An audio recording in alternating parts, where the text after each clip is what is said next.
Ambassador Veena Sikri, India's former High Commissioner to Bangladesh, joins me on this special broadcast. Ambassador Sikri, how would you look at India's statement that India supports a democratic, stable, peaceful, progressive and inclusive Bangladesh? Is India telling Dhaka, New Delhi telling Dhaka and Bangkok that you are none of these, high time you become this?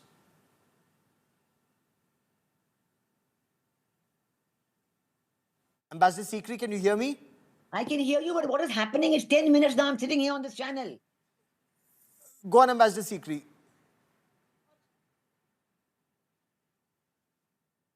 Ambassador Sikri, when India says we support a stable, peaceful, progressive and inclusive Bangladesh, what's India's message? How would you read this between the lines?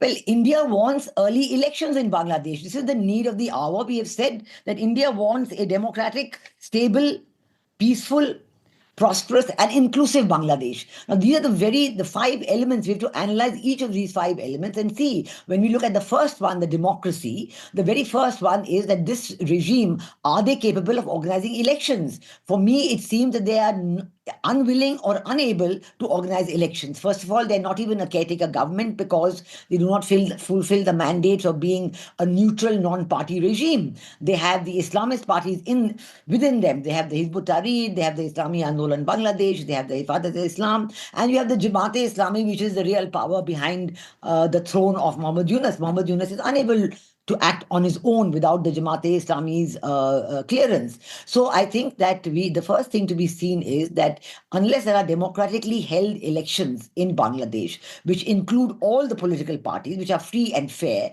the situation in Bangladesh is going to continue like one of anarchy, where there's no law and order, where the economy is totally in the doldrum, there's unemployment, factories are closed, inflation is high, and they are trying to get all their supplies for the factories from other countries other than the traditional India, let us say like cotton or cotton yarn or cotton fabric, but it's proving to be impossible for them.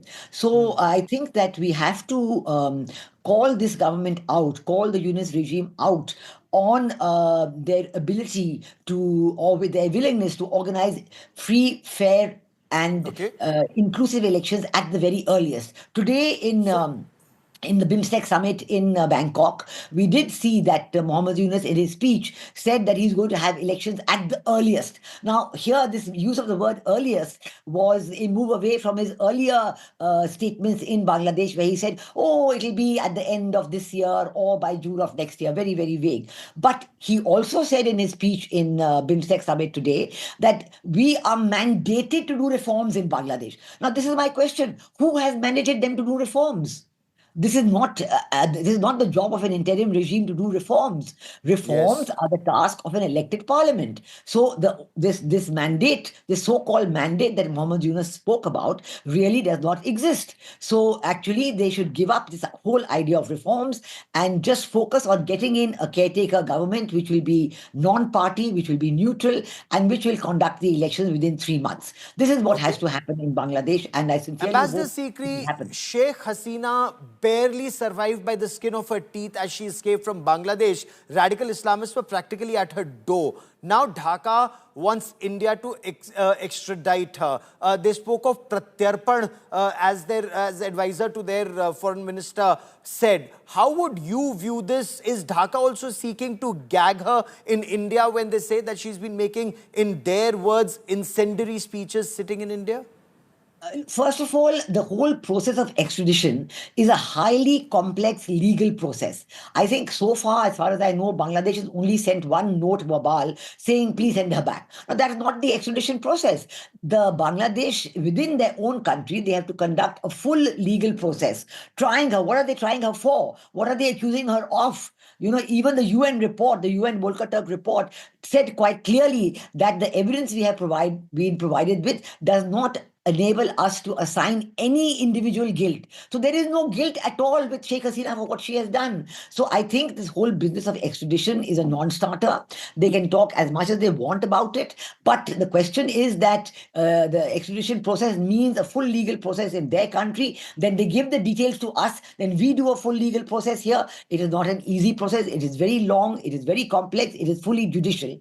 So the other part of it is that in the meanwhile, the Yunus regime themselves are making all these very strong anti-India rhetoric, which our Prime Minister even referred to today, that this does not help the relationship at all. I do not think there is a single evidence from Bangladesh present regime that they want good relations with India. They are talking about, when Yunus went to China, he spoke to the Chinese businessmen a few days ago, 4 or 5 days ago, and he talks about the northeastern states of India and says, Bangladesh controls their access to the Indian Ocean. And please take the northeastern states of India as an extension of the Chinese economy. Now, is this possible? Can a part of sovereign India, northeastern states are a sovereign integral part of India, can it be offered by Yunus to China like this? This has caused a lot of furor in India. And today we have seen another statement today. Yes, that statement was meant to annoy India or lead to a response from India, because Muhammad Yunus wasn't born yesterday. He knows that he's making a statement about a sovereign country, and he has no right to do that, and yet he did. So is he deliberately doing this? He does not want good relations with India, and yet, since it's bimstec, they sought a meeting and a meeting was granted. Will this only embolden radical Islamists in Bangladesh?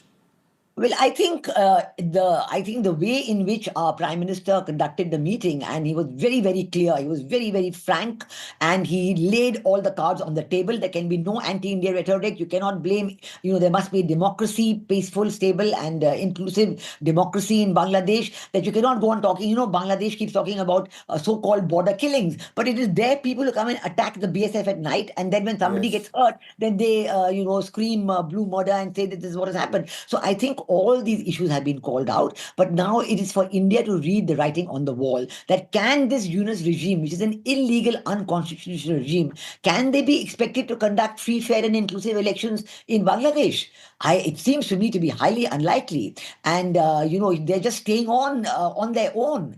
There is absolutely no reason why they should be staying on, claiming that they're going to do reforms which are totally outside their mandate. So I think India has read the Riot Act to Muhammad Yunus, and I think that in the coming days and weeks, we have to be very careful, monitor the situation, because the Muhammad Yunus regime has shown no interest at all in having good relations with India. They make anti-Indian statements all the time. They blame India for all their problems, and they have shown no interest in having good neighborly relations. We have been giving them rice, 50,000 tons, 100,000 tons. We have been, willing to sell them all the traditional exports from India, like cotton yarn, cotton fabric. But Bangladesh is trying their best to get it from other countries, and it's not working out because comes out to be much more expensive from other countries. So they are in a very difficult situation. The main thing is that this regime does not reflect the wills of the people of Bangladesh.